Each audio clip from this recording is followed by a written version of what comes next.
The Kansas City Chiefs are hot on the heels of extending Trey Smith, a deal that, quite frankly, I didn't know would get done. It was a massive deal, a massive contract for a massive human being playing the offensive line and protecting Patrick Mahomes. But in the wake of this massive $94 million contract, everyone around Kansas City, everyone around the kingdom started asking the question, well, who's next? And the next logical decision, it would seem, would have been Trent McDuffie, because he has been so phenomenal for the Kansas City Chiefs after starting his rookie season slowly. But rumors have emerged, and I have to give credit where it is due. I heard this rumor first from Cole over at How About Those Chiefs, and went and did a little digging, and the rumor is that it's not Trent McDuffie whose name comes up next on this list. It's actually one George Karlaftis, and the question after that would be, why? George Karlaftis has been perfectly serviceable, has been fine at the defensive end position for the Kansas City Chiefs, but Trent McDuffie has been spectacular. Well, I think I have a few answers as to why, and we will get there in a moment. But I want to lead this off with an article titled "Buzz Builds Around George Karlaftis as the Next Chiefs Extension," subtitled "The Chiefs Would Do Well to Keep Karlaftis in the Fold for the Next Few Seasons," from Arrowhead Addict by Matt Connor. In the meat of this article, he says this: "The Chiefs have already made their first efforts to keep Karlaftis by exercising his fifth-year option, which will keep him in Kansas City through the 2026 campaign." I think right there we have to stop for a moment and acknowledge those fifth-year options are not cheap, right? So by putting that money aside for Karlaftis, for the fifth-year option, for McDuffie, for the fifth-year option, they have already had to lay some of the groundwork in their salary cap in order to keep both of those players longer term.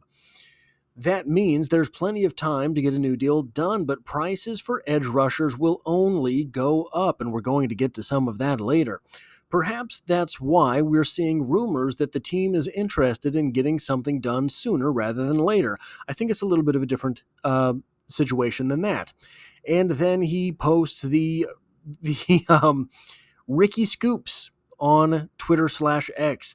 Goes by Ricky Scoops. "White boy summer for edge rushers continues as the Chiefs are closing in on a new deal with George Karlaftis. Expect it to be done during training camp, but there is serious momentum towards getting an extension done." And guys, if this is true, I just have to come out and say it. I was wrong in that Trey Smith video. I said that I thought absolutely Trent McDuffie would be next, and that meant that perhaps George Karlaftis would not be extended by the Kansas City Chiefs. It looks like they're trying to get both done. So the article continues a little bit longer. "While the source might look odd, and indeed it looks like Rocco's Modern Life up here, the odd internet account known as Ricky has gotten several rumors right before anyone else, from the Jalen Ramsey trade to the DK Metcalf deal. If Ricky is proven right once," I love the internet age. "If Ricky is proven right once again, then that means an extension is coming this summer with Karlaftis. It's a move that mirrors the frenzy of activity offered last year to secure the futures of Harrison Butker, Creed Humphrey, and Noah Gray during last preseason. It would make for a lot of news." And here's the thing. It's easy to ask, why George Karlaftis? And the easiest answer is, well, George Karlaftis is pretty good. Not great, not phenomenal, pretty good. The Chiefs' defense would be better off if they had two George Karlaftis to start at either defensive end position. But here's the thing. What does this mean? I think part of what this means is that they're pretty sure they have McDuffie wrapped up. Why? You don't risk McDuffie for Karlaftis. Like I said, the Chiefs' defense would be better off with two Karlaftis to play the defensive end positions than zero, but it would be better off with one Trent McDuffie then 9 George Karlaftis. It just would be. Trent McDuffie is invaluable to this defense. So I think that this is a pointer in the right direction to suggest that the Chiefs probably have, at least tentatively, some of the deal with Trent McDuffie lined up, what it is that he wants, whether it is that they can provide it, etc. So I think that this is actually a good news rumor for the Kansas City Chiefs, not a bad news rumor. I don't, with 0% of anything that any credibility that I have built up through 6 years of running this channel, which is frankly meager, but with any credibility that I have, I would stake none of it on the fact that they're just going willy-nilly into a George Karlaftis deal and risking Trent McDuffie for that, especially knowing the proclivities of one Brett Veach towards defensive backs, unless it is that Brett Veach just wants an excuse to be able to keep drafting defensive backs. I don't think he's going to try to get rid of Trent McDuffie or let Trent McDuffie walk out the door just in order to sign a plus level defensive end. So I wanted to look a little bit at the pass rushers in general. And no, George Karlaftis is not TJ Watt. George Karlaftis is not Trey Hendrickson or Myles Garrett, Maxx Crosby, Nick Bosa, Danielle Hunter. But these are the big numbers that are out there, and I wanted to look at them in order to see what are we thinking about with George Karlaftis. Well, a little bit of math and a whole lot of numbers, so bear with me for a moment. TJ Watt was recently re-signed. TJ Watt, 30 years old, signed a 3-year deal worth $123 million. That is a $41 million average, a $41 million average for a guy that can be counted on for 15.2 sacks per season. That is his average. Trey Hendrickson projected by... One second. There was a projection that... I've lost my notes here. I apologize for this. I apologize severely. Bleacher Report. Bleacher Report has a projected deal for Trey Hendrickson, who is also 30 years old, at 3 years, $130.5 million. That sounds aggressive to me for a guy that is averaging 3.3 fewer sacks per season than TJ Watt and does not give you the positional versatility that does TJ Watt. But 3 years, $130.5 million, a $43.5 million per year average for a guy who averages 11.9 sacks per season. Myles Garrett recently got that deal done. Myles Garrett is 29 years old, signed a 4-year, $160 million deal that gives him $40 million per year on average for a guy that is bringing in 14.9 sacks per season. Maxx Crosby, Max with the double X, MAXX, 27 years old. I thought Maxx Crosby in the back of my mind was like 34. I don't know why. 27 years old, signed a 3-year deal, $106.5 million. That's a $35.5 million average, a veritable steal. But he averages 10.6 sacks per season. Nick Bosa, the best deal on this list, Nick Bosa, who is also 27, signed a 5-year, $170 million deal with a $34 million per year average. You see how fast these numbers go up. $34 million per year. He averages 13 sacks per season. Then we have Danielle Hunter, 30 years old, signed a 1-year, $35.6 million deal, which is a $36.5 million average, a 12.4 sack per year average. All of these numbers, when you run them, you add them up, you divide them by the number, and what you're looking at is an average season of $38.26 million per year. Okay, great. You're looking at an average season of 13 sacks per season. You divide 38.26 by 13 and you get a $2.94 million per sack average on the big names. Now, probably there is an inflection point here somewhere, right? You're not going to get a guy who you're not going to give a guy who averages 5 sacks per season a $15 million per year deal. So at some point, there becomes a takeoff, a vertical liftoff for how valuable that player is to your defense, depending on how many sacks it is that he gets. Does that make sense? So maybe it's 10 sacks per year that you're looking at the $38.26 million or the $2.94 million per sack average. If you're averaging 10 sacks, okay, you get the $2.94 million per year.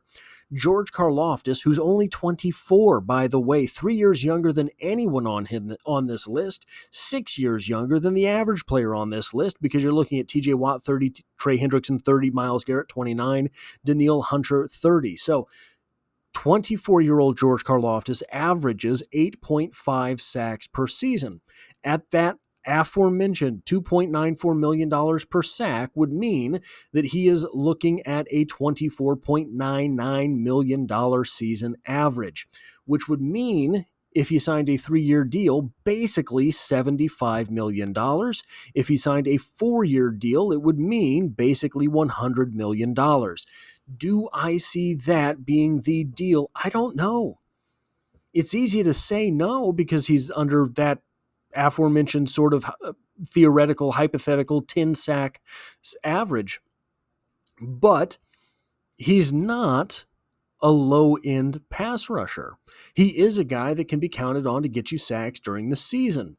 He is a guy that has not had a whole lot of help in his career from the opposite defensive end position. He's a guy who has not had a whole lot of help through his career from a defensive tackle, right? So if you've got him next to Chris Jones, he's got help on the inside. If you have him next to basically anyone else that the Chiefs have had, he's kind of on an island there, and the offensive line only has to worry about him. There hasn't been any pass rushers near him.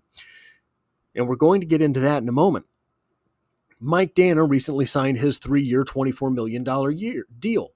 That is an $8 million average, which means that Mike Danna has been paid $1.67 million per sack. So the Chiefs might not be in that $2.94 million per sack ballpark. Here's what I'm thinking. Is the rush to get this deal done for George Karlaftis prior to the season, is that a tell that the Kansas City Chiefs believe he is going to raise his average sacks per season this year? If all of a sudden Omar Norman Lott is lined up next to him, or Chris Jones is lined up next to him, he has a little bit of pass rush help on the inside. All of a sudden, that center guard combo has to figure out, are we going to help on George Karlaftis' side, or are we going to go elsewhere and try to take out these defensive tackles? With a pass rush presence on the inside, all of a sudden, George Karlaftis gets more one-on-ones with the offensive tackle. The offensive tackle does not have help on the inside, so if George Karlaftis can develop a spin move, I haven't seen a spin move out of him, but if he can develop that, or if he can do that snatch and grab technique, well, then he's got a very good shot at diving inside the offensive tackle to get to the quarterback faster. The tackle will not have help on the outside. If Ashton Gelati, Charles Omenihu, et al. Can figure out something on the other side of the defensive line, all of a sudden, if there is a tight end attached to the line or a running back to chip, well, they can't just automatically decide they're going to put him on George Karlaftis' side. They have to make that decision. Is this a move not only suggestive of the fact that the Kansas City Chiefs have most of the deal worked out with Trent McDuffie, or at least the numbers sort of agreed upon, but is it also a sign that the Chiefs think George Karlaftis is going to have a great big season? It could be one of those things. They think George Karlaftis is going to have a great big season, so sign him now before he gets a 13-sack year, and all of a sudden you have to pay him a whole lot more. Now, George Karlaftis is not a superstar, but I think he is a plus starter. The average George Karlaftis season shows 722 snaps, 8.5 sacks, 5 pass breakups, 38 tackles, 8 tackles for loss, 13 hurries, 8 knockdowns, and 31 pressures. This is a productive defensive end in multiple facets of the game. Look, the sacks are what you get paid for. That is what is going to get the dotted line put down for your signature. But 5 PBUs is one every 3 games.